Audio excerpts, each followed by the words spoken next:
Real estate is really the final frontier where the average person has a legitimate shot at creating real wealth. Most people just don't make enough to save enough for the magic to really ever happen. The second part is they typically don't start early enough. Rather than compounding interest, I recommend compounding assets, income producing assets specifically. You can get there in 10 times faster to that retirement goal. Heroes are an inspiring group of people. Every one of them, from the larger-than-life comic book heroes you see on the big silver screen, to everyday heroes that let us live the privileged lives we do. Every hero has a story to tell. From the doctor saving lives at your local hospital, to the war veteran down the street who risked his life for our freedom, to the police officers and the firefighters who risk their safety to ensure ours. Every hero is special and every story worth telling. But there is one class of heroes that I think is often ignored. The entrepreneur, the creator, the producer. The ones who look at the problems in this world and think to themselves, you know what? I can fix that. I can help people. I can make a difference. Then they go out and do exactly that by creating a new product or introducing a new service. Some go on to change the world. Others make a world of difference to their customers. Welcome to The Hero Show. Join us as we pull back the masks on the world's finest heropreneurs and learn the secrets to their powers, their success, and their influence, so you can use those secrets to attract more sales, make more money, and experience more freedom in your business. I'm your host, Richard Matthews, and we are on in 3, 2, 1. Hello and welcome back to The Hero Show. My name is Richard Matthews, and today I have the pleasure of having Matt Theriault on the line. Matt, are you there? I am, Richard. Awesome. Glad to have you here. For those of you who are following our podcast along regularly, you probably notice I'm in a new studio. We're visiting friends over in Tampa area for the holidays. And so we're in Florida enjoying the warm weather. Where are you calling in from, Matt? I'm in Las Vegas right now, and it's nice outside. Las Vegas. Yeah, wintertime in Vegas is the best time to be there. You get the nice weather, and it's nice to go for walks out there. I like Vegas this time of year. Yeah, no, it's amazing, the fall and the spring, but the fall's a little extra special. Yep. Yeah, it's really nice. If you get a chance to go up to, I'm going to forget the name, the mountain that's right over there, Mount Charles. At this time of year. Charleston. Yeah. Yeah, that's really pretty. Yeah, it is pretty up there for sure. Yeah. So what I always like to do at the beginning of these interviews for our audience who may or may not know who you are is just go through a brief bio, and then we'll dive into your story. So first off, Matt is the CEO of Epic Real Estate and a Desert Storm veteran. Since 2003, he's built a thriving real estate portfolio using creative strategies without his own money or credit. Known for simplifying complex concepts, Matt's helped countless people achieve financial freedom through cash flow strategies. He's also the author of Escape, Crushing Conventional Wisdom with Real Estate Investing, empowering readers to transform their financial futures. When not teaching, Matt enjoys golfing with his son and relaxing with his family in Las Vegas. So today we'll join Matt as he shares proven methods to break free from traditional financial wisdom. So what I always like to do, Matt, at the beginning of these is start off with who you are now, right? So what's your business and who do you serve? What do you do for them? Sure. Well, our business is kind of twofold. We show people how to invest in real estate so they can either supplement their retirement or supplement their income or totally replace their income and put them in a position so they can retire early. That is the primary thing that we do. But my wife, she handles the side of the business where those that don't have the time or don't have really the desire to do all that heavy lifting, she'll just flat out do it for them. So we have a done with you service and a done for you. So done for you service actually helps someone do the investing on their behalf. Correct. Basically, the customer calls the shots and we do all the work. That's pretty amazing. I didn't know you could do something like that with real estate investing. Talk a little bit more about that. Does that mean you can, like, say it was me, for instance, we could take the revenue from our company and just be like, hey, you guys can just take that and like run the investing strategies? Sort of. It's not like a fund or a REIT or anything like that. You would actually be the owner of real estate. So we'll go out and we'll find the property for you. We'll fix it up. We'll put a tenant in place. We'll coordinate the property management. We'll coordinate the financing. We'll take care of the whole transaction and just hand it to our customers on a silver platter as a cash flowing asset. That's insane. Yeah. Like, that's insanely cool. So how does that differ from like teaching and having them do it themselves? Like, can you talk a little bit about like the differences and like why you might choose one versus the other? I think one is a little bit more where someone might be happy with what they're doing for a living, or they've got a good income and they've got other things that are important to them. So they'll delegate that to us to do for them. And then there's another portion where people are looking for something new to do. We have a lot of people that have been at their job for 10 or so years and kind of feel like they might have made a mistake. And now they want to go do something different, be a little bit more in control of their own financial future and be their own boss. So those are kind of the two prototypes, I guess. Not prototypes, what's the word I'm looking for? Avatar. That's a very technical term. But those are like the two types of people that come to us for help. And I guess there would be one more, like those that get up there like 50, 55 years old and realize they're not quite on track to hit their retirement and they need to speed things up a little bit. Yeah, yeah. We call that the four quarters of money, right? So, first quarter is 20 to 30, and then 30 to 40, 40 to 50, and then 50 to 60 is fourth quarter. And you're like, you got to win the game of money before the end of the fourth quarter. Yeah. Yeah. And everything up to 20 is pregame. And Hmm. you want to have it in place by the time you get to the get to For fourth quarter, sure. which is funny for me because like I'm coming up on third quarter here shortly, so we got to get things in line. So I guess my next question for you on that is, what if someone is looking at wanting to start investing in real estate? What are sort of like some of the triggers in their own life for, what I know you mentioned some things like maybe there's something changed or they're getting close to retirement, but like, do they have to have a certain amount of money in the bank, or do they have to have a certain set of skills already in place? Or what would be an indication that maybe they should be looking at real estate at this point in their life?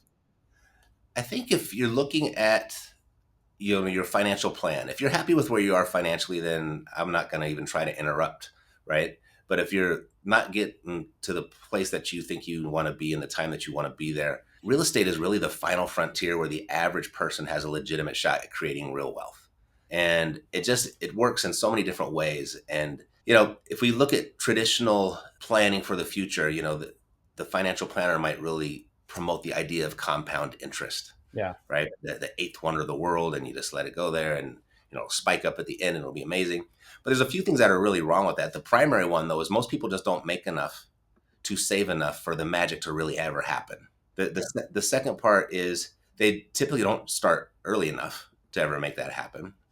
Did I say that already? Start early enough, long enough, and they don't make enough. And then the other thing would be when you invest in like a mutual fund or the traditional retirement vehicle, like you'll see like there's a 1% fee. And logically, you're sitting down across the desk from the financial planner, like, oh, it's 1%. The guy deserves 1% if they're going to manage my money and get me to my retirement goal. Like it doesn't seem like that big of a deal.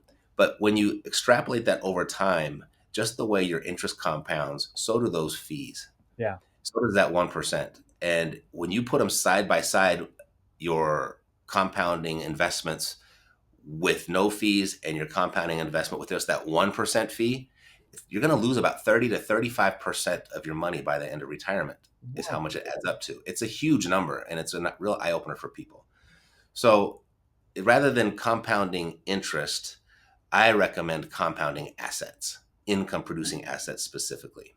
The ultimate goal for somebody in retirement, that the traditional way, is just that we want to get this giant mountain of money in the bank somewhere so we can park it and it spits off a residual income that provides for us for the rest of our life. Yeah. And that's a 40-year plan for most people if they make it at all. Per the Department of Health and Human Services, 95% of the people don't. But if that residual income is the goal, then why not just pursue that first? And so by investing in income producing properties or any income producing asset, but there is a few things that are unique about real estate that make it faster. But you can get there in 10 times faster to that retirement goal. And then just let that, now that you've hit your retirement goal with that income coming in, now you let the income go create the mountain. The stream of money now creates the mountain rather than the mountain creating the stream. And that's a 10x difference. And so that's kind of what I don't know if it's a mission might be too strong of a word, but that is my predominant message about what we do here. So my other question, because I know this, I've been asked this before because we've had other real estate trainers on. We've helped build some real estate training companies in the past. The common, I don't know what you call it, like thing that people always ask is like, but I don't want to fix toilets and door locks, Right. right? Mm-hmm. I'm in retirement. Mm-hmm. And I know there's probably a great answer for that. How do you answer that objection to real estate as a Well, there are two ways. There's two ways to do it, and I hear that all the time, particularly in the comments below my YouTube videos. But well, yeah, but you got to deal with the tenants and blah blah blah. First of all, there's so many places I could go with this, but I'll just start rattling them off. First of all, I've owned up to 350 units over the last 18 years, and never once have I got a call at midnight to fix the toilet. Okay, so there's the first thing. And so I think that's just this myth out there. It might have happened once, and now everyone talks about it. So there's that. But the other part is, all right, you don't want to take a few hours a month to manage tenants, but you'll commit 40 hours a week to having to be somewhere when you being forced to be somewhere working for somebody else for the next 40 years. So yeah, that's a decision you get to make. So, and then if you get really good at managing property managers, which is what we teach here as well, then maybe that few hours a month is down to maybe 1 hour a month. So it's not passive income. Most people confuse passive income with uninvolved income, right? Mm. So you got to be involved a little bit, but I'd rather have a few tenant issues a month and have the rest of my month off than being committed to 40 hours a week somewhere and not have any time off. Yeah, so it's learning to choose your time. Like, how am I going to spend my time? I'm going to spend my time working for a job to get a guaranteed paycheck, or am I going to Mhm. choose to spend some of my time dealing with whatever the tenant issues are, or maybe it's dealing with your property management, so they're dealing with the tenant issues, and Yeah, that's the choice you're making. totally. It's a kind of a pick, choose your poison thing. Do you want to get punched in the gut once a month, or do you want to get irritated for the whole month? Yeah. Right. So it's kind of harsh. I've never said that before, but that was the metaphor that just came to me. Like in maybe punched in the gut once a quarter is maybe what it be. Yeah, but then you get to choose what to do with the rest of your time, and also you've got cash flow producing assets that allow you to deal with that gut punch, right? It's like, For sure. You got cash. You got the cash flowing producing assets. You've got the wealth building up underneath. Because I mean, buying real estate at this day and point that we're having this conversation has never been bad advice to buy real estate. And I don't care where you go back in time, pick the day. Because right now, today, that real estate would be worth more than it was then. The yeah, only bad advice out there was when you were told to sell it. yeah, So that wealth gets created for you. And when it comes to an income producing property, something that no other asset does for you is it buys itself. You put 20% down and then the property pays for the rest, right? The tenant gives you the money each month. You go ahead and you pay all the bills. You get to keep a little bit that's left over. You get to live on that. But it's buying your asset for you. So where can you put 20% down and get 100% of an asset? There's no other place for us, for people like us. yeah. So for those of us that are living in expensive markets like South Florida or Southern California, and we look at the price of homes, and it's like, to buy a postage stamp, it costs $1 million. Is that the case all across the market, that you have to have, $300,000-$400,000 just to cover the 20% down, or are there other markets where you can actually get into real estate for, you know, I don't want to say reasonable sums, but for sums that would be more accessible to more people? Sure. Yeah, the purchase price or the price of a property, it's relative. Hmm. And just like the interest rates are relative, people think, oh, I can't buy now. The interest rates are so high. Well, you just need to make sure that you're making more money on the property to cover the interest rate than not, right? So, if you go and bought $1 million house in Florida somewhere, and that mortgage, I don't know, wasn't going to be 500 or excuse me, 5,000, 6,000 bucks a month, maybe. So you'd have to make sure that that property generates more than the 6,000 bucks. So maybe it might not be a traditional rental. It could be an assisted living facility. It could be a short-term rental. It could be a midterm rental that would cover it. Then, or you can go to the Midwest where they've got houses for 125, $150,000 total, and they rent for $1,200, $1,300 a month. So it's just relative wherever you go. So that's the first part. Location does matter, but it doesn't mean it's a bad investment just because it's expensive. That's a real big myth. It just means you have to get it to produce more money is all. The other part would be I lost my train of thought there. There, the other part would be the income, the price. I don't know. I'll get back to it. Yeah, It'll come back to me. I was I was good. I was just Go ahead. talking for people who are looking to get into real estate. A lot of people will I assume, remember that, but go ahead. yeah, I was gonna say they need to have a certain amount of money in the bank so they can cover that 20% down. That's just like, it's free money. Like, it's, what do they call it? Discretionary income to put into something like an investment. And so if they're looking at their houses around Florida or California or some of the other expensive markets, they might be like, okay, it's a long ways off for me to be able to buy a property. Whereas maybe like, hey, you can actually look in other markets and maybe be able to get something today. For sure. And that's really what we do over here with my wife's company, Cash Flow Savvy, is that we're in 10 different markets in the United States. So we're all through the Midwest and the South where this is actually very accessible and doable. And, half of our properties I've never even seen before in person. Most of our clients have never seen their properties in person.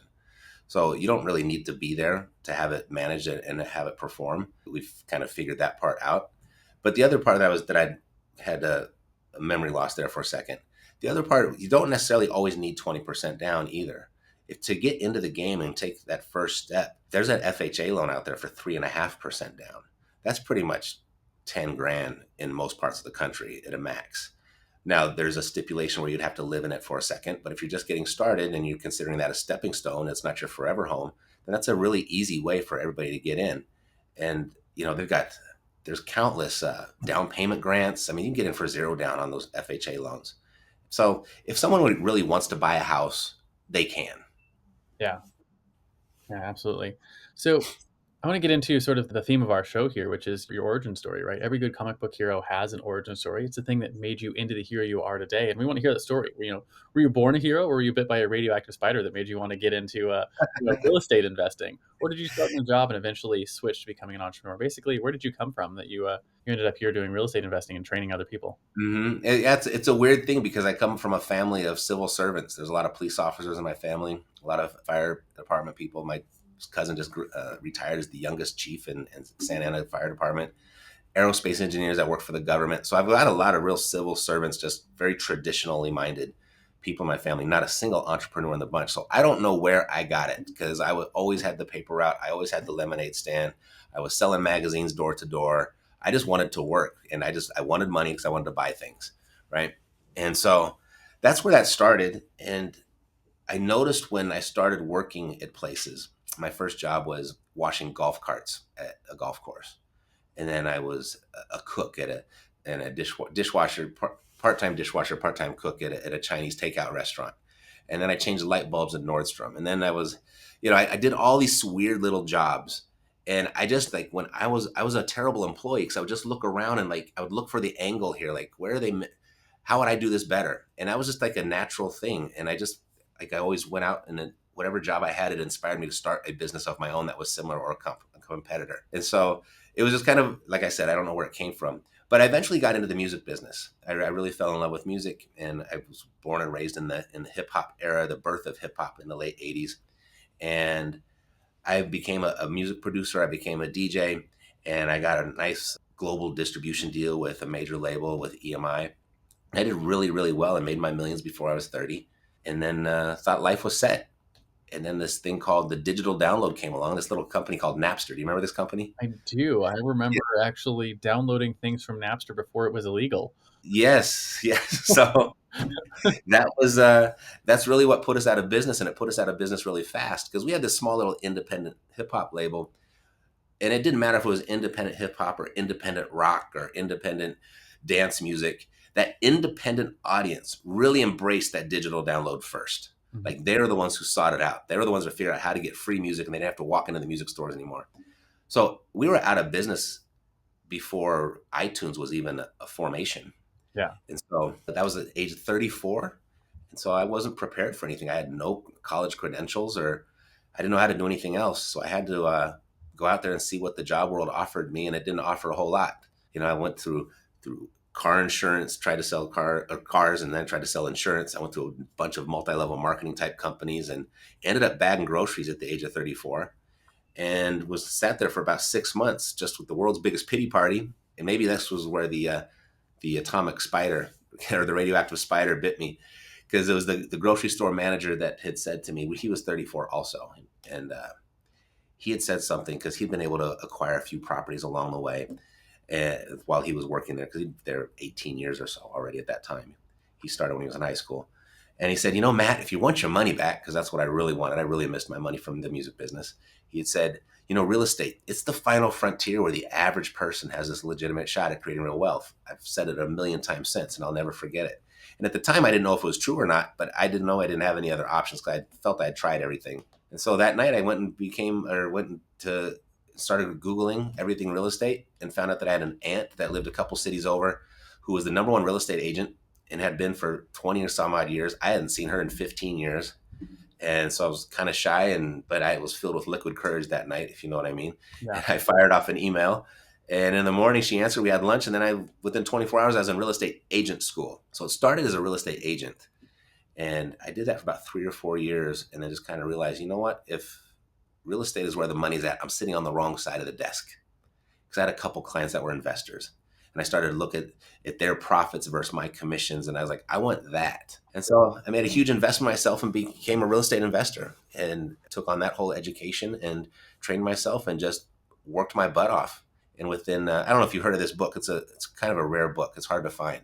This book called Rich Dad, Poor Dad. Have you heard of this book? I have read that book Okay. when I was 9.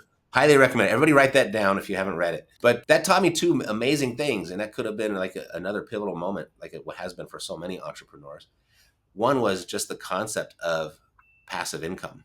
Mhm. Like, I speak English. I can take the words passive and income, put them together, and kind of figure out what it means. But at that moment in my life, I had no clue. And then actually to be taught this new definition of wealth, to where it's not how much money you have in the bank, it's how much money do you have in coming in monthly, so you don't have that covers your bills, and how much of that do you have left over. Yeah. Like, so that's that residual income thing. And actually being taught from that book to pursue passive income as an intention, not just by chance, right? And so I did that. So it was all about increasing your passive income, decreasing your monthly expenses, and exit the rat race. That was the formula. And I did that in about 3.5 years. And I wasn't wealthy, but I didn't have to work. And having experienced a big bank account having to work, and a small bank account and not having to work, I liked the not having to work part better. And I was my wife had just gotten pregnant, and like nobody ever taught that to me. I learned this on my own. I think I was 40 at the time, 39 or 40 years old. And I was like, you know what? I wasn't blessed with a family that could have taught me this. I want to make sure that my son doesn't have that same experience. I want him to be blessed. I want him to have this knowledge, this information. Choose he can do with it what he wants, but I want him to have that advantage. So I just started documenting everything, and I started a podcast, and I started a YouTube channel, and then that started to bring in clients, like people asking me for help and wanting to give me money, and it turned into this education coaching business totally organically. And so that's where we are today. That's an incredible story. Like, and so you went from nothing to on top of the world to losing everything and having to start over and rebuild your life, which is, an incredible sort of hero's arc in its own right. But having to reinvent yourself, especially in your 30s, right? That's, you're halfway through the second quarter already, and you have to Yeah, start. it's funny. I'm 55 years old right now, and I remember how old I felt at 34, which I just Yeah. It's a really inspiring story. And to know that, it doesn't really matter where you're at in your life. Real estate is, like, as you said, it's something that you can get into anywhere that the average person can start. And there's a lot of, we've had a lot of real estate investors on this podcast to talk about it. And I think it's a fascinating space to be in, because it's one of the few that you can leverage, and to use Rich Dad Poor Dad's terms, opium, right? Other people's money yeah, yeah. to help leverage your growth. And that's where, like we mentioned just a few minutes ago, right, using an FHA loan, or you put the 20% down, right? The other 80% is not your money. It's someone else's money buying the asset for you. And then the tenant is the one who's going to be paying for the asset over the course of time. If you can do that once, you can do it 100 times. If you can do it 100 times, you can do you went to 300 plus doors that you owned at a given. Mm-hmm. Mm-hmm. If people just did that, they took like a new young couple in their early 20s, bought their house together, and then in 2 years moved up and turned that previous house into a rental, and then 2 years stayed in that one for 2 years. The reason 2 years is because you can avoid all the taxes when you sell, and then every 2 years you just did that for 5 or 6 years, you'd be set for life. That you'd be done. Like once you hit retirement, you'd be so much further along than if you'd gone the traditional route working for corporate America. Yeah, yeah. I look back at that and wish, maybe wish I had done that, but I'll make sure my son does, and my Yeah. daughters, right? Well, it's not too late, Richard. You can still, here's another startling fact of what the sign of the times are right now. People are hemming and hawing about housing affordability and how it's like we're at all time highs right now. I think right now houses are as affordable as they're ever going to be. I don't think it's ever going to become easier. There's just too much demand. We have too many people than we have houses. I mean, in order for a bubble to burst, you have to have too many houses. We're in a decade's worth of building shortage of houses. And the immigration that's coming through is a whole new demand aspect that we weren't anticipating. And now you have corporate America, you have that demand coming through. So the demand is so huge and so massive that I don't think we'll ever be able to build them fast enough. People are going to have to seriously change the way that they live. And I think a single family house is going to have a tremendous amount of value within 10 years. Yeah, and I know with the shift in the economy from COVID a few years ago, massive amounts of corporate America went from working at in big cities at big buildings to working from home, which has Yep. changed the demand for single family homes and changed where the demand for homes is all over the country. And I said, it's not going to reverse anytime soon. Yeah. No, I don't see. I mean, if it happens, I'll be right here, be happy to say, hey, I was wrong. But I just don't. Well, let's talk a little bit about your superpowers then, right? Every Hmm. iconic hero has a superpower, whether that's a fancy flying suit made by the genius intellect, or maybe your ability to call down thunder from the sky. In the real world, heroes have what I call a zone of genius, which is either a skill or a set of skills that you were born with, or that you developed over the course of your career that really energize everything else that you do. And so the way I like to frame it for my guests is if you look at all the skills that you developed over the course of your career, everything from in your DJ world to maybe working at the grocery store, all the way up to building your real estate career and then building a coaching company, what's that common thread that's sort of tying all of your skills together?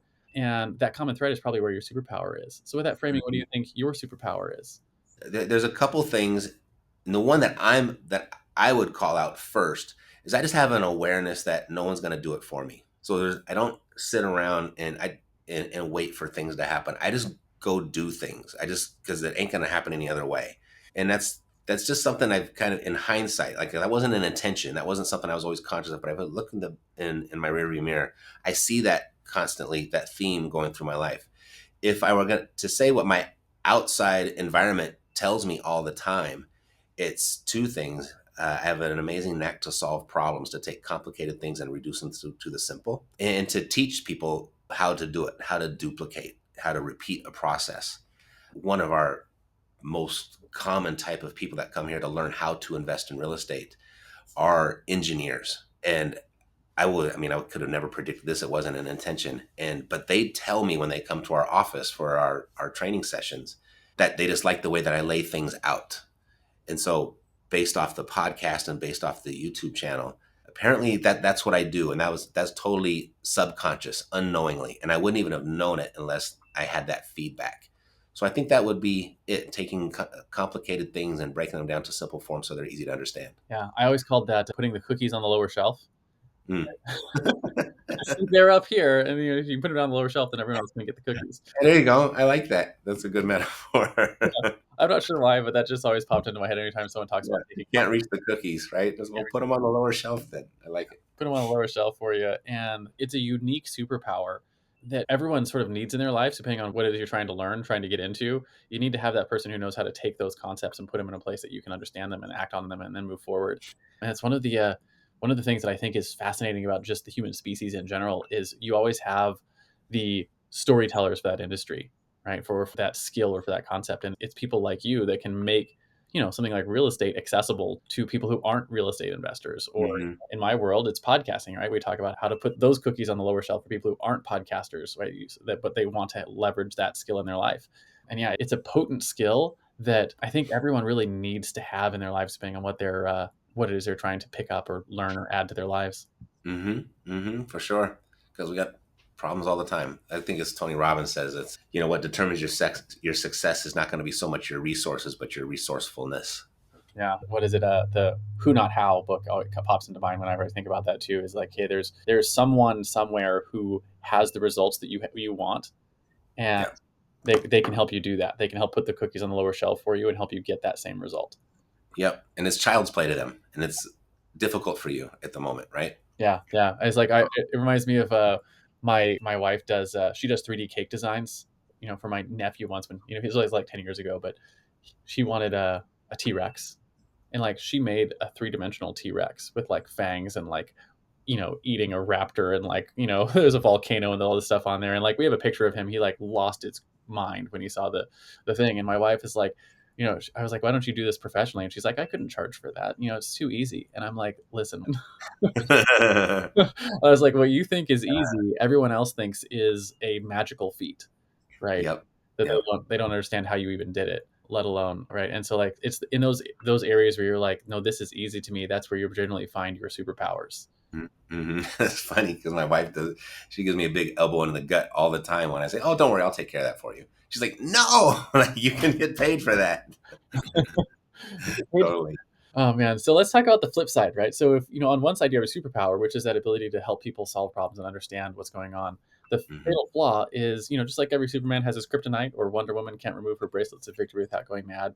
You probably had a flaw that's held you back in your business, something you struggled with. For me, Hmm. it was things like perfectionism that kept me from actually shipping product because I could always make it a little bit better before I put it into the marketplace. I just learn from that and realize you have to put it into the marketplace so you can get that feedback like you were talking about earlier.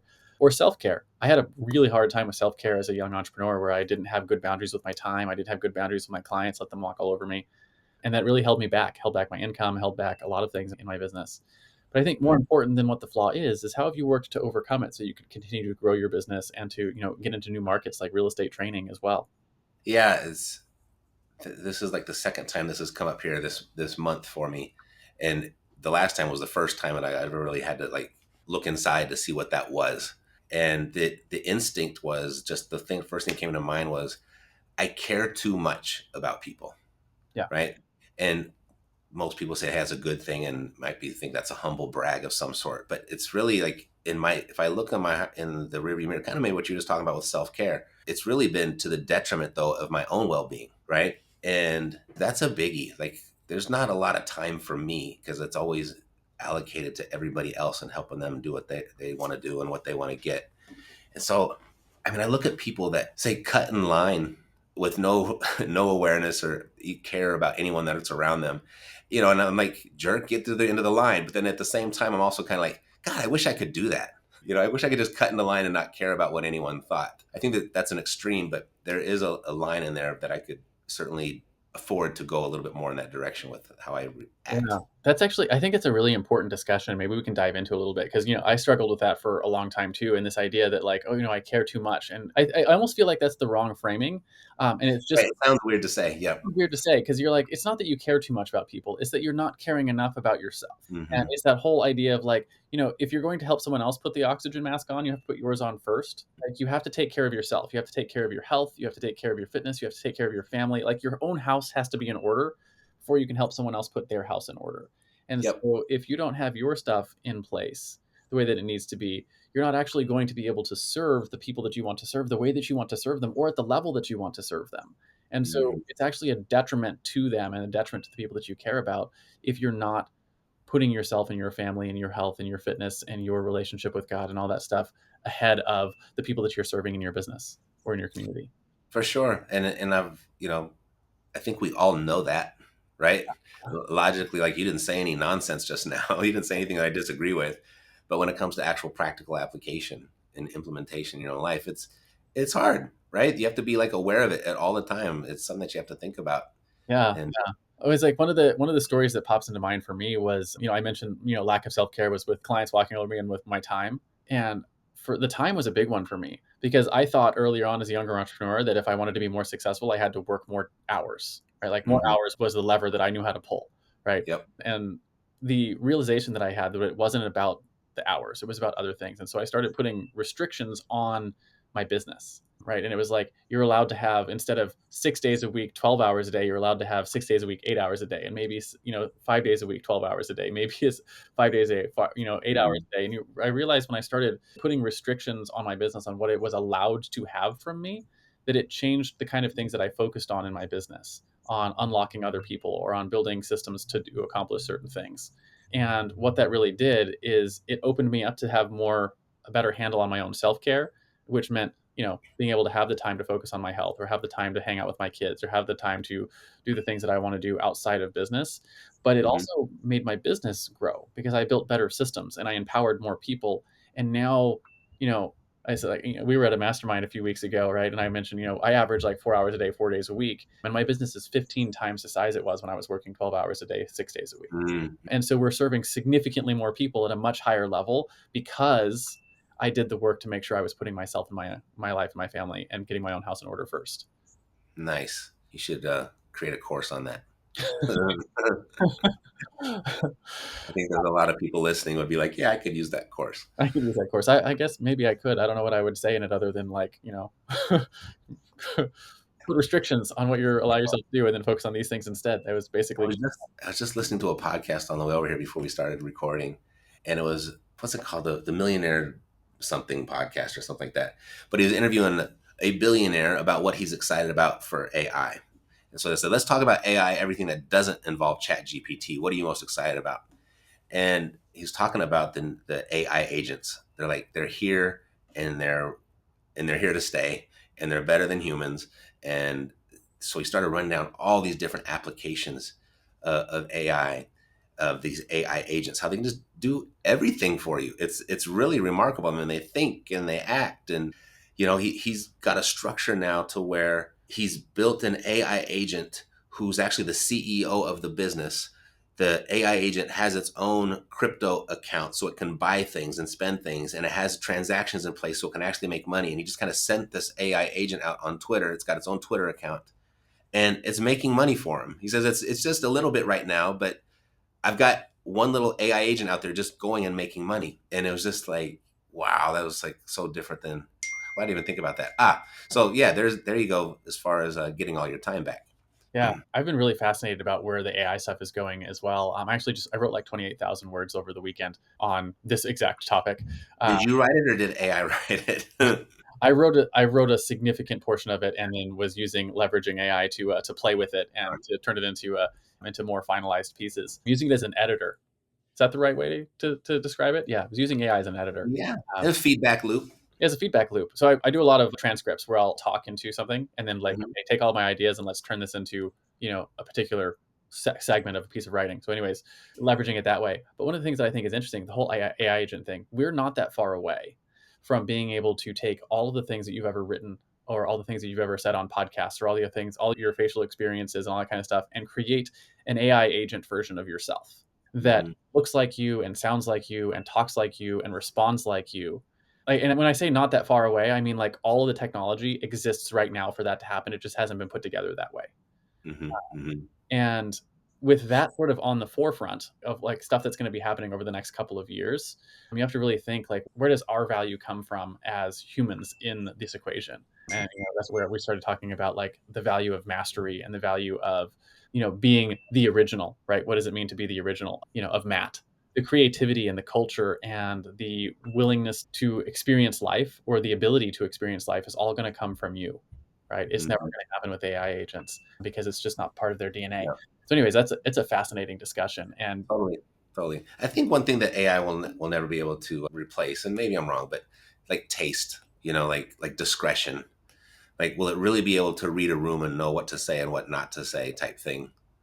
Those types of things. I have a few editors for my YouTube channel, and they do a fantastic job. As their technical skill and everything is far superior to mine, but and they might use a little B-roll clip, and I'm like, that wasn't quite right. I would have used this one, right?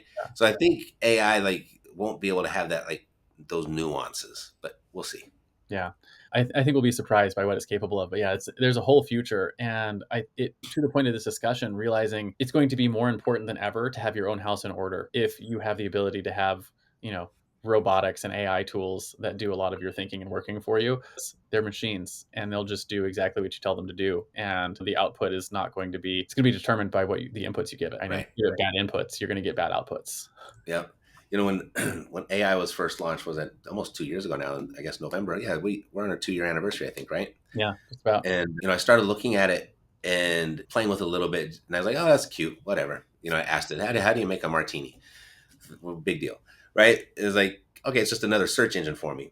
But then the more I got into it, the more I was like, oh well, what if I asked a little different? Like, how do you make a martini with a Christmas theme, right? And then I was like, well, how do you make a martini if you are a world class mixologist and you just got back from a world tour, having swept all of the awards, right? And then how would you make that martini even better so it would make James Bond blush, type thing, right? And so it started to really click for me. Another reference back to Tony Robbins. He has this thing saying that like your brain is the most powerful computer in the world, and it will answer whatever question you ask of it. Mhm. And logically, you're kind of okay, that makes sense. But there's a lot of intangible there, right? There's still a lot of intangible aspect to that logic. But now with AI, now it's tangible. So it's not really who has the answers anymore. It's who has the better questions. And so as you're saying, the input is what's so important. Like you just have to ask it the right questions. And I'm just getting to a place now after 2 years of obsessive use of AI. Now it's like it's everything. You have to remember you can ask it anything, Yeah. like anything. Like usually they'll be like, okay, write me a viral YouTube script, right? Or write me an SEO blog post, like or how to who's predicted to win the election. Just like all these basic questions that you might normally type into Google. But now it's like, okay, well, I'm struggling with this, and this is our relationship. And if I say this, this is what I'm expecting. If I say this, what am I expecting? What would be the best way to approach this problem? Like a personal issue. And like you can ask it anything, and it's pretty remarkable. Yeah, and you want to know something that's even more fun is when you start. So there's a lot of AI tools that'll let you do this, but I'm going to reference ChatGPT because that's the one that a lot of people are familiar with. And build bots inside of there, and a bot is just a large language model that has access to a knowledge base, and the knowledge base is essentially stuff that you put in it. So like I've got one that has all of my writings in it, and I put all of my writings in it, and then we analyzed all those writings and put all the analysis of those writings in there. So for style guides and tone and the way that the way that I think and the way that I write and the way that I structure sentences and like all these different things that are in there. And now when I talked about using it to help write, now I have this bot that when I give it questions or when I give it the inputs of like, hey, here's an hour and a half long discussion that, I had about such and such a topic. Let's write it in this writing style. Let's take these data points and then write it this way. Hmm. And now it writes like I do, which is Hmm. fascinating, right? It's fascinating to be able to do that. So it's like it's all about the inputs. The better inputs you give it, the better Yep. outputs you get. And so like that's a very specific writing example, but it's that same idea that like, hey, your inputs are going to be what matters the most, and which means that right back to the beginning of the discussion is your original thought and your culture and your the things that you have that are unique to you and your perspectives are gonna what's gonna make the AI bots and the AI agents more successful, I think, going forward. Hmm. Hmm. So I want to talk then about your common enemy, right? Every superhero has an arch nemesis. It's the thing that they constantly have to fight against in their world. In the world of business, it takes on a lot of forms, but I like to put it in the context of your clients, right? And it's in a mindset or a flaw that they come to you with that you have to fight to overcome so that you can actually get them the result that they came to you for. So in the world of real estate investing, either learning it or maybe doing it for them, what is that common enemy that you regularly have to fight against for in your world? Well, personified would probably be Dave Ramsey, right? But the reason being is just like the no debt approach, like being debt free. And if you strive to be, if debt free is important to you, that's your number one driver when it comes to your finances, you'll probably never be wealthy, right? I mean, you're gonna have a remarkable, you have to have write an amazing book, or that goes, sells millions and millions of copies, like what's the Harry Potter lady, something like that, J.K. Rowling's, or you have to have, an amazing talent as an actor or a singer or as an athlete, something, or some amazing business idea. If you don't have that and are not blessed with that, then the ability to use debt and get your money to make more money, I think, is really the only chance anyone has, unless they're already born with money, that they're going to make money. And so I place a significant emphasis and importance on making money in the world that we live in, because it's really important. There's nothing that serves us in the way that it serves us. Like, it puts the food in our stomach, the clothes on our back, the roof over our heads. It pays for the hospital bills, and it allows us to do all of those things for the people that we love. Nothing in our society replaces money in which way it serves us. So if you're not striving to make as much as you possibly can to live the most fulfilling life that you can while you're here, then you're not going to be able to do that without leveraging other people's money. Yeah, and it's a really fascinating conversation for people who aren't aware.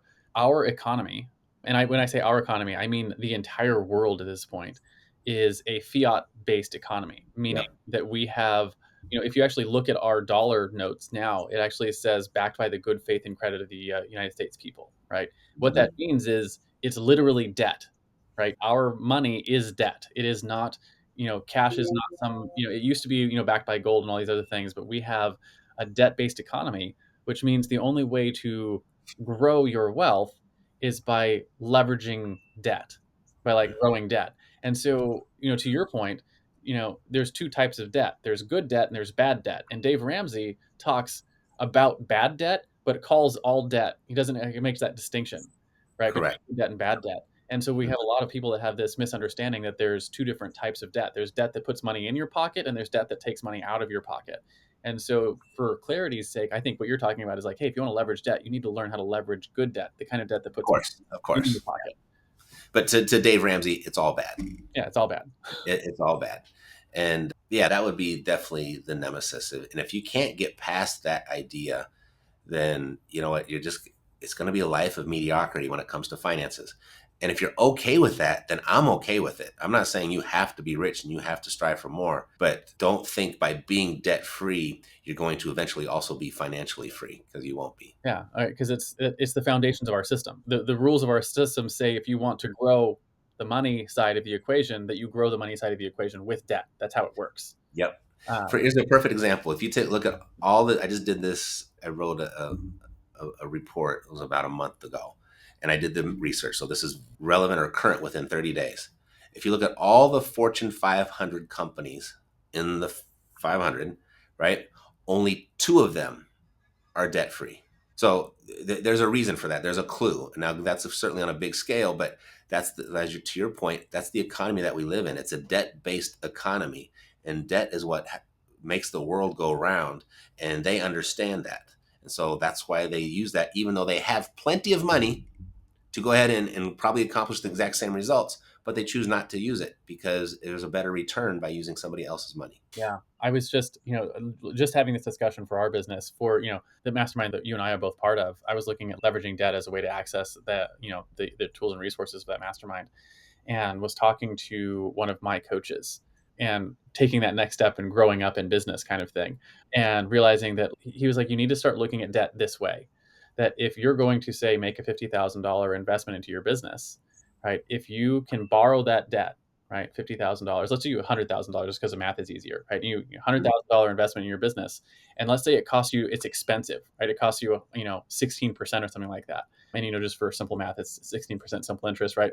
$116,000. It's very expensive money to access that, but that $100,000 investment over the course of, say, you have to pay it back in 12 months. If you can take that $100,000 and use it to make $250,000, you would do that all day long, right? Mm-hmm. That's how you leverage money. You're leveraging someone else's money to do that, right? Because if you paid cash for it, now you don't have the $100,000 in your bank account, and all you saved was the $16,000. And Right, right. it was like, you spend the $16,000 on the debt, create the opportunities for an extra $150,000 in your business, and it's a very different way to look at money. And it's the same kind of thing that, like, what I've been looking at is, I built my business on shoestring, meaning that we put all of our own cash into it and built it from the revenues that the company produced, and realizing that, like, hey, I could save up for, a $50,000 investment. I mean, that might take me 2 years to do that, where we have enough free cash flow to put a $50,000 investment into something, or Mm-hmm. we could leverage debt, access that $50,000 now, and spend the next 2 years leveraging the wins that we got from that money now, right? Mm-hmm. And that will probably result in, like, millions of dollars in difference in Mm-hmm. the company. Yeah, I mean, back to Dave Ramsey. I mean, he just changed his tune on this a little bit within the last couple of years, but he was very much of the mindset that you should not buy a house until you can afford to pay cash for it. And I'm just like, we go back, like, most people don't make enough to save enough for compound interest to work. How are they going to make enough to keep up with the appreciating real estate? Yeah. They'll never be able to afford a house. And you know what that's going to cost a person over their lifetime? It's going to be catastrophic to their finances. The Federal Reserve released a report 4 years ago, saying the average homeowner is 40 times wealthier than the average renter. Wow. 40, just by one house, not an investor or anything, just by owning a house. And it was like, by that statistic, and you have to wait until you can pay cash for that property, you'll never get there. So you're going to be that person that's 40 times in the negative. That's crazy.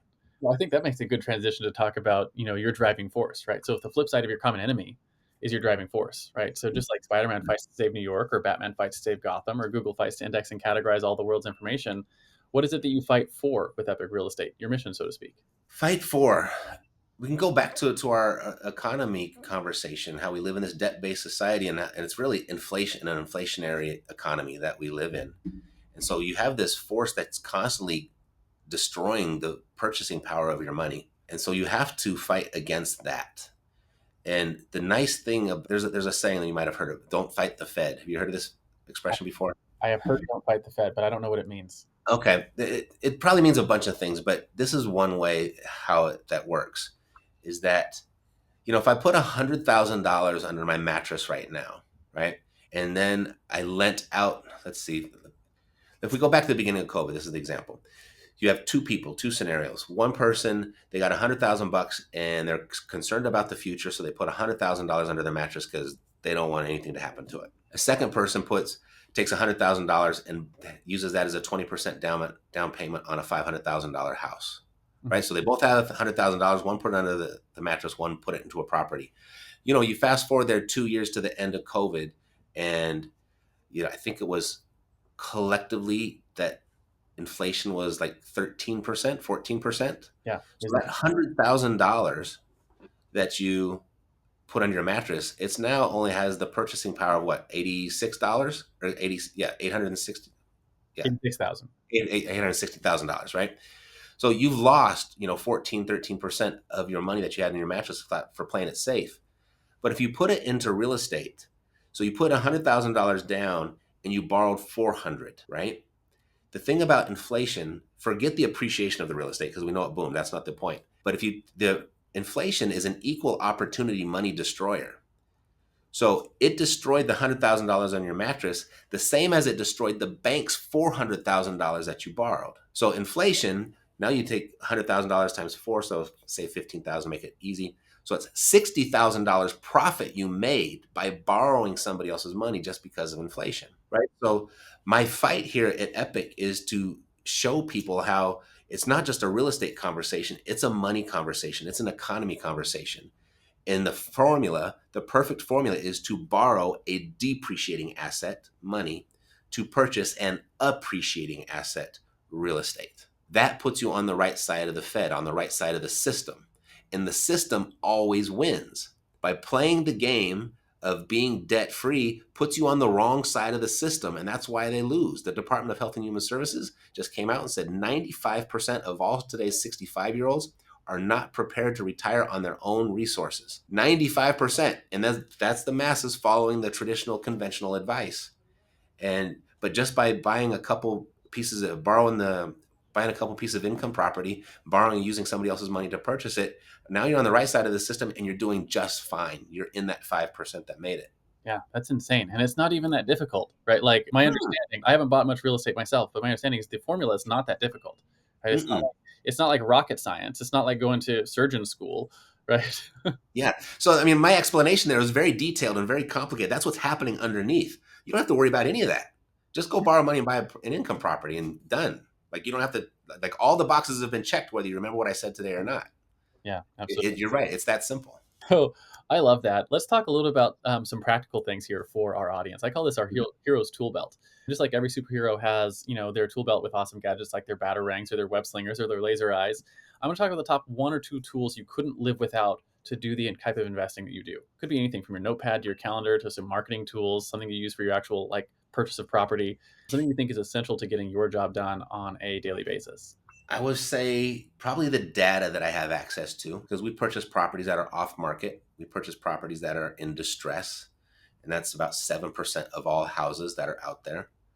So by having access to the data that kind of reveals which 7% of those properties are, it saves me from marketing to all 100, and I just have to market to the 7. That's a huge advantage. Wow. That's a huge tool I couldn't do without. Is that the kind of thing that you guys leverage in your wife's business to be able to find property for your clients as well? Yeah. Both.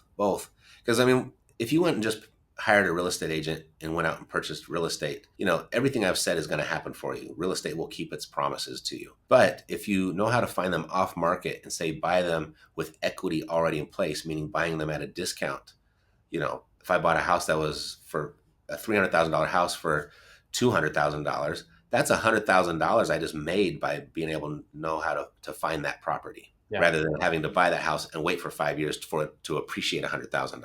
So you're building instant value into the property by knowing how to slice the market. Yeah, you can really collapse timeframes that way. So that's one tool that certainly couldn't do without. Need a phone because it's a people business, and if you can't talk to people, then you're not going to do very well. Here's a follow-up question on that. Mm-hmm. For because I run a podcast company, which means talking to people and doing interviews like this is a pretty much standard operating procedure for, my life and my clients' lives. Is that a transferable skill set into real estate? Which part? The talking to people? The talking to people. Oh, for sure. Yeah, and that's actually a fear a lot of people have is they come into what we do and they think they're not people, right? I'm not a people person. I'm not good at small talk. I can't feed. I've never been good at sales and blah, blah, blah. You don't have to do any of that. You can be 100% yourself the way that we teach it. Because if the motivation is there with a seller, it's really difficult to say the wrong thing to the right person. It's if you have this idea that you need to go talk someone out of their house and trick them because you were so slick with your tongue and you had the perfect words to say, then yeah, no, I don't even think that's possible, but a lot of people think that's what it's going to be like. No, people are coming to you for help, right? And if you got a good heart and your morals and ethics are in the right place, you can be very successful in this business, regardless of how well you talk. So let's talk a little bit more about that particularly, because one of the things that I don't think a lot of people understand is where the value is that the real estate investor is bringing to the market. Hmm. Right. And so I've heard this said, you'll hear this said in like political things where like, oh, investors are evil and that kind of stuff because they're preying on the market. And the reality is the furthest from the truth, right? That's not actually how a capitalist society works. You can't prey on the market and have a successful business. It's just not how capitalism works. So you have to have the value that you're providing to the market. So what I would love to know from you is, where do you see the value that you're providing both to the people you're buying property from and the value that you're providing to the people that you're providing property to?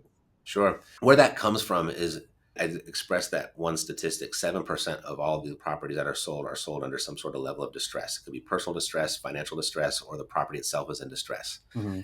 93% are not. They're sold through traditional means, through a real estate agent at full market value. And so you have these 93% that, if any member of that 93% catches wind of what happened to this person at 7%, then all of a sudden they think something evil was happening there, Hmm. right? But what they don't realize is they're not putting themselves in their shoes. They're putting the distressed person in their shoes that's not distressed. So when people come to us, they're like, something bigger in life happened to them. That's something that's much more important than them trying to sell a house at full price and going through the traditional means of having to wait for a real estate agent, of having to deal with the marketing and deal with buyers and having to deal with the repairs and do all that stuff. I got bigger fish to fry. I need some cash right now. My house is going to be the financial instrument I got to turn to that's going to solve this bigger problem. And I don't want to wait for a real estate agent. I don't want to wait for all this junk. So those are the people that come to us. They've got a problem that's bigger than selling their house at full price. And people that 93%, they just can't imagine such a problem that would be so big that I would give my house away quickly at a discount. So that's the big distinction there. That's the value that we bring to the sellers. Because someone that's in foreclosure and they're going to lose their house at auction in 3 weeks, or they get nothing, right? That an agent couldn't act fast enough to save them, then that's the type of person that might come to us, Yeah, absolutely. right? So that's how we provide the value to the sellers. And then to the buyers, obviously, you get all the work done for you, and it's a cash producing asset. So, how about for the people who might be renting from you? What's the value there? Well, if they like shelter, I guess, if they want a roof over their head, right? If they find free housing somewhere that they're happy with, then go ahead and take it. But if they want a nice, clean place to live, and in warmth in the winter, and they want AC in the summer, and they want running water and electricity, then I think that's kind of speaks for itself as regarding the value. Yeah, yeah, absolutely. And then one of those things that, we've talked about this a little bit before, but like the renting a place is a lot of times is either it just makes sense financially for where someone's at right now. Right. Hmm. And so it's a higher value. And I know we've been in that place a number of times. We're like, hey, we're only going to be here for 6 months or something like that. We're going to rent a place for this, or we're doing something for a job, or, we're working on saving for something else over here. That like there's a lot of times when renting is the more viable option. So there's value in the marketplace for the investors who are bringing in and providing the housing that way. For sure. And there's a big distinction, Richard, between the house you live in and then the house you own as an investment. There's a huge distinction there because, I'm 55. I just bought my first primary residence about 3 or 4 years ago. So I had rented everywhere I was at because it was cheaper to rent my home, but I still had all the benefits of real estate because I had a big investment portfolio. And so that made sense to me to never really buy my own home because I'd have to pay double for it to live there. But if I have income from my investments paying for the place that I live, and I get to pay half the price of where I live, and because of that, I get to live in a much nicer neighborhood, then yeah, that totally makes sense to rent in that scenario. Yeah. The only reason I bought now is because we got kicked out of our rental. The owner wanted to move back in, and this was right in the middle of COVID, at the peak of the housing frenzy. And there was nothing for rent, and there was barely anything for sale. So we just had to do something really, really quickly. So that's how we ended up there. So we just said, okay, let's buy a house that we can envision being a rental one day. And so that's how we ended up buying it. Yeah, absolutely. Speaking of heroic tools, I want to take a few minutes to tell you about a tool we built. that powers The Hero Show and is now this show's primary sponsor. Hey there, fellow podcaster. Having a weekly audio and video show on all the major online networks that builds your brand, creates fame, and drives sales for your business doesn't have to be hard. I know it feels that way because you've tried managing your show internally and realize how resource intensive it can be. You felt the pain of pouring 8 to 10 hours of work into just getting 1 hour of content published and promoted all over the place. You see the drain on your resources, but you do it anyways because you know how powerful it is. Heck, you've probably even tried some of those automated solutions and ended up with stuff that makes your brand look cheesy and cheap. That's not helping grow your business. Don't give up though. The struggle ends now. Introducing Push Button Podcasts, a done-for-you service that will help you get your show out every single week without you lifting a finger after you've pushed that stop record button. We handle everything else: uploading, editing, transcribing, writing, research, graphics, publication, and promotion, all done by real humans who know, understand, and care about your brand almost as much as you do. Empowered by our own proprietary technology, our team will let you get back to doing what you love while we handle the rest. Check us out at pushbuttonpodcast.com/hero for 10% off the lifetime of your service with us, and see the power of having an audio and video podcast growing and driving micro celebrity status and business in your niche without you having to lift more than a finger to push that stop record button. Again, that's pushbuttonpodcast.com/hero. See you there. And now, back to The Hero Show. Well, I'm going to talk about one more thing here, and that's your guiding principles, right? One of the things that makes heroes heroic is that they live by a code. For instance, Batman never kills his enemies. He only ever puts them in Arkham Asylum. So as we wrap up the interview, I want to talk about the top 1 or 2 principles that you use regularly in your life. Maybe something that you wish you'd known when you first started out on your own hero's journey. I think, and it's painful sometimes, but doing the right thing is always the right thing. I guess the word that comes to mind would be integrity. And I just said that, and I kind of hesitated to even say it, because anytime I hear somebody say the word integrity or they're honest, I'm like, uh-oh, gotta watch out for this person. Because anyone that talks about how honest they are, but integrity, you don't really have it. You're either in it or you're out of it. And I just find that life works better if you try to stay in it more than you're out of it. And I just kind of define that as saying what you're going to do and then doing what you said for no other reason than you said you're going to do it. Yeah. Right. And I think that is that guiding principle. It seems like that's always the right thing to do. Life just works better when you do that. And sometimes it's expensive. Sometimes it's expensive taking the high road. Sometimes you have to suffer a little bit by doing it, but you sleep better at night and you don't have any regrets in hindsight. And sometimes you fuck it up and you have to apologize. All the time. Yeah. It's one of those things that I think people miss with this discussion of integrity, is that like integrity, like I love the way you put that. Is sometimes you're in it, sometimes you're out of it, and you want to spend more time in it than out, right? But you're going to be out of integrity at some point, right? You're going to say you're going to be somewhere at some time, and something's going to happen. You're not going to be there, and to get yourself back in integrity, that's where the apologies come in. Be like, you know what, I effed this up, and here's how I'm going to make it better in the future. Here's the integrity test. All right. Everyone can tell how much integrity they have, because people say, well, I have integrity. Well, let's see. So let's just imagine that you go home today to your spouse or your partner and you say, honey, baby, you'll never have to take out the trash again, because I know how much you hate it, and I hate seeing the look on your face when you do it. Now, if it's not the trash, it's something else. So what's something that they don't like doing? You're going to go in and volunteer to do that for the rest of their life, for the rest of your life, so they never have to do it again. So, babe, you'll never have to take out the trash again. So what is their response going to be? Oh, baby, thank you. I love you so much. I knew there was a reason I married you. Or are they going to say, I'll believe it when I see it, right? And that response is going to give you a good indicator of what your integrity is like within that relationship. And that's a real eye-opener for a lot of people, because a lot of times it's going to be, I'll believe it when I see it. Yeah. Like, oops, I'm out of integrity more often than I'm in integrity, because this is how my partner sees me. Yeah. This is how I show up to this relationship. So it's a good test. That's a really good test. I know I have a bit crazier stuff going on in my family, because we do a bunch of, we do crazy things like travel full time and, go out and start businesses and do things that other people find, are risk averse to. And so I'm regularly coming up with new things. And my wife is always just like, she's like, we'll find a way. You always do. So perfect. That's perfectly said. Because I've got students that come in, and a lot of times it happens with Mercedes clients as well, where husband and wife will come in, and if they choose not to move forward, whether it's the husband going to take on a real estate investing because he wants to get his hands dirty and fix and flip houses, or the wife freaks out with Mercedes, it's because that it's somewhere. There's always typically a dreamer and someone that's a little bit more practical, a little more conservative. And it's typically because the dreamer somewhere in that relationship made a promise and didn't keep it. And for the other person, that role or that's playing over and over in their head, they're remembering it. And it might be totally in their subconscious, they're not aware of it. That's almost always where it is. So one way to restore integrity is just to make a promise and keep it and start a new track record. And I really love the metaphor of you're in it or out of it, because like it's really easy to just get in it. You just It starts with how you act now, right? And that starts the new track. And then try and spend more of your time in it than out of it.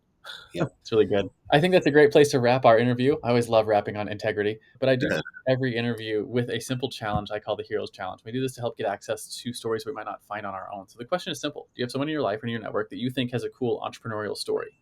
Who are they? First names are fine. And why do you think they should come share their story with us here on the Hero Show? First person that comes to mind for you. First person that comes to my mind, Rob Kosberg was one that came to mind. You know Rob? I don't know Rob. What's the quick version of his story? Rob, I think, is one of the very first people that had the company where he'll write your book for you. Oh, yeah. Right. And I think he was a real estate agent. Coincidentally, we didn't know each other then, and then lost everything in 2008 and reinvented himself publishing people's books. And so he's got this whole program. He gets people to #1 bestseller, and it's amazing. And he's a really, really good dude. So that's the first person that came to mind. I would love to get an intro to him and see if we can get him to come on the show. If they sometimes they say yes, and when they do, sometimes we get really cool stories out of it. So appreciate that. For sure. So in comic books, there's always the crowd of people at the end who are cheering and clapping for their acts of heroism. So our analogous to that as we close on this show is, where can people find you if they want your help? Where can they light up the bat signal and say, hey, Matt, I would really like to start getting involved in real estate? But more importantly than where is, who are the types of people that should light up the bat signal, the people that should ask for your help? Got it. Well, if you're listening to a podcast, you must like podcasts. So we have the Epic Real Estate Investing Podcast, and it's the longest running real estate podcast. We started in 2009. And so we're the first ones here, even when people didn't even know what a podcast was. We had to explain to people what it was. What's a podcast? And so that would be probably a great way. I've got a YouTube channel by the same name, Epic Real Estate, and we have a website by the same name, epicrealestate.com. So that would be how you'd find us. And so choose your as you wish. And then the people that I kind of explained in the beginning, that those that want to maybe supplement their retirement or speed up their retirement, and those would be the ideal people, or just dissatisfied with what they're doing for a living and want to be in total control of their finances. It's hard work. I'm not going to say it's easy, but you will be in control, and you'll be able to steer your own ship, so to speak. And if that's what you're looking to do, then you actually can go fill out a little questionnaire. It's reiace.com. And you answer a few questions, pick a time, we'll hop on the phone, we'll brainstorm some ideas and see if there's a fit here or not. Awesome. Thank you so much for coming on and sharing your story today, Matt. Really appreciate it. And I'd love to just hear your story and hear more about what you're doing with real estate. And I love your mission, and I love, I love real estate in particular. And I was like, I have real estate is next on my list for my life. And I was very particular, like, hey, we're going to build a business that throws off cash flow so we can invest in real estate. We're almost to that second stage. So I really enjoyed just hearing your story today. Do you have any final words of wisdom for our audience before we hit this stop record button? Richard, I appreciate you for having me on here. I'm very grateful for it. And I think what you do for a living is remarkable. And I think it's a business built for the future, because, I think we're living in a time where your personal brand is just really, really important. We're seeing signs of it all over the place with celebrities and with non-celebrities, and creating brands and just opening up massive doors. And I think what you do for people is extremely valuable. So thank you for doing what you do. Awesome. Thank you very much. And if you are watching the podcast, make sure you go check out Epic Real Estate Podcast yourself and check out their YouTube channel. We'll make sure that the links for all that are in the description for this on wherever you're watching it, so you'll be able to find links to them. And Matt, thank you so much for being on here today. Thanks, Richard. Thanks for tuning in to this week's episode of The Hero Show, where we work to shift the cultural narrative around entrepreneurship and celebrate the heropreneurs who make our world a better place. Don't forget to visit our website at theheroshow.tv, where you can subscribe to the show on iTunes, Spotify, or via RSS, so you'll never miss an episode. If you found value in our show, we'd truly appreciate a rating on iTunes. Or better yet, share it with a friend to help us spread the message of entrepreneurship as a force for good. Curious to learn more about the stories and insights of these incredible heropreneurs? Check out our in-depth interviews and resources on our website. Together, let's support and inspire the next generation of entrepreneurs as they embark on their own heroic journeys. Join us again next week for another episode of The Hero Show, where we'll continue to explore the world of heropreneurs, their superpowers, and the positive impact they bring to our lives. Until then, stay heroic.